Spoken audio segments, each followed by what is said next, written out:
All right, if you're into TikTok, you know it. About 7 million businesses are on TikTok, and behind them there are millions of founders whose livelihoods are on the line if a bill that could shut down TikTok in the United States actually becomes law. The bill passed in the House just last week.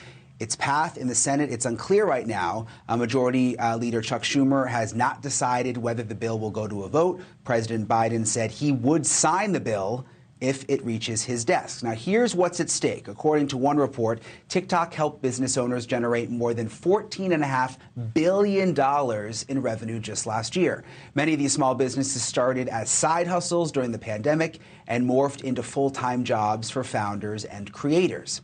Nadia Okamoto is one of those. She launched her sustainable menstrual care business on TikTok in 2020. Okamoto has now got 4 million followers, and her products are sold at Target and other retailers. Mimi and I are here to do an absorbency check, comparing an August pad to a generic pad. This is an August night pad, and this is a other pad. A secret stash. All right, okay. Unboxing. Oh, really? I have a couple I only need one, though. This is my tampon tuna. Mom and I went to the night market yesterday. I got this pencil case, and I'm gonna name it my tampon tuna, so it'll be like, do you need a tampon? And it'll be like tampon smelling out. Oh my gosh, a tampon tuna. I don't think I've ever heard of that before. I'll have to follow you on TikTok. Nadia, co-founder of the brand August, she joins us now. Thanks for being with Nadia. You know, I was thinking about it, regardless of how you feel about TikTok, it's just fact that there are Americans, many of them, who depend on TikTok to actually put food on the table, like you. Yeah, no, absolutely. And I think that it's not, I mean, even beyond the business side, right? There's a whole generation of people who've also grown up learning what they like on TikTok. This is how they learn about the newest trends. This is a lot of how a lot of them use like a search engine in the first place. And so for me as a creator, I've made the majority of my income for the last several years from being a creator on the app itself, but also as a business person, we've not only been able to raise capital from the traction we've seen as a growing business on TikTok, but also we recently launched in Target last year with nationwide distribution. And so we're in about 450 doors around the country. And the way we launched that news into the world was with our TikTok audience and being able to tell people, hey, we're in stores, find us there. And so I think from a brand perspective, this is how we get our message out. This is how we meet new potential customers. But Nadia, can't you just shift to a different app? Because obviously if TikTok gets banned, there's people, I mean, we're addicted. We're all into it. And all these social media apps, we're going to want something else. And then something else will come along, hopefully owned by an American. Couldn't you just sort of shift your followers to a new app and end up okay?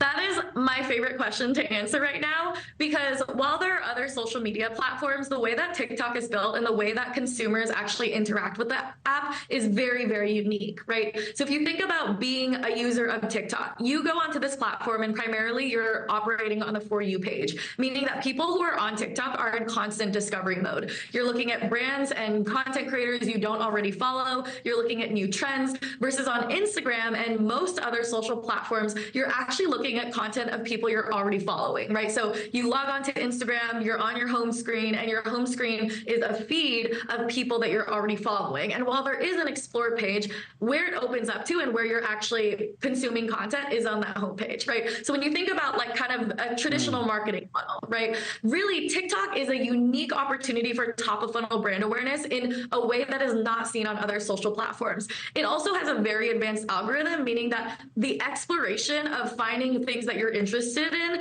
is very different than what we see on other apps. Again, so brand awareness is very unique to how the app is built. The other thing I would say is, you know, I launched this brand in 2021. This is when the direct consumer bubble was bursting because VCs, investors were seeing how expensive it is to grow a brand online through meta platforms, right? As iOS changes went into effect, brands have a lot less insight into how to strategically spend, and the amount of money that it costs to run ads and actually compete on a platform like Meta is vehemently expensive. So TikTok, as a brand awareness first app where it's all about kind of giving everybody the chance to go viral and consistently go viral, it really helped level the playing field for small businesses. For me as a business, and I only have like 10, sorry, I only I don't want to interrupt you. I'm curious what you think about this. I only have about 10 seconds left, but I'm just trying to think of solutions here. If TikTok changed ownership, if China was out of the picture and some American company took over, would that solve things for you? Would everything be okay then? I think that, I honestly see that as a different question outside of the bill, because the bill would require a divestment, if possible, to be done within 6 months. And when you actually look at an app of this size, that is next to impossible for it to be done. And if you look at what congressional leaders who helped author this app, they've been very forward about this being a ban on TikTok and the intention of it being a ban on TikTok. And so thanks so much for watching. Go to joinnn.com to find NewsNation on your television provider.